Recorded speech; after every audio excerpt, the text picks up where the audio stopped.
আমি তো ভেবেছিলাম বান বার্গার বানানো সত্যি কঠিন কাজ। যখন ট্রাই করে দেখলাম সত্যি এটা সহজ আর টেস্টের দিক থেকে it's a exceptionally delicious burger. চলো তাহলে রেসিপিটা শেয়ার করি। প্রথমে আমি চিকেন কিমা নিয়েছিলাম, বেসিক কিছু মশলা দিয়ে খুব ভালো করে কিমাটা মেখে নেব। এখান থেকে বার্গার পেটি তৈরি করব। এই কিমা থেকে আমি গোল গোল করে ছোট ছোট করে পেটি তৈরি করেছিলাম। পরে সবগুলো পেটি অল্প তেলে ভেজে নিব। এখন বার্গারের জন্য সস তৈরির জন্য মায়োনেজ, চিলি সস মিশিয়ে নিব। পরে বান তৈরির জন্য আমি এখানে ময়দা, ইস্ট, লবণ, চিনি দিয়ে ভালো করে মেখে রেখেছিলাম ঘন্টাখানেক। ওখান থেকে ছোট করে পাতলা রুটি তৈরি করে একটা বাটির মধ্যে বসিয়ে দিব।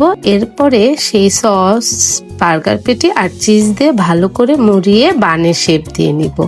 বেকিং ট্রেতে রেখে বানগুলোর উপরে বাটার স্প্রেড করে বেক করে নিলেই তৈরি হয়ে গেল বান বার্গার। দেখেছো কতটা সহজ।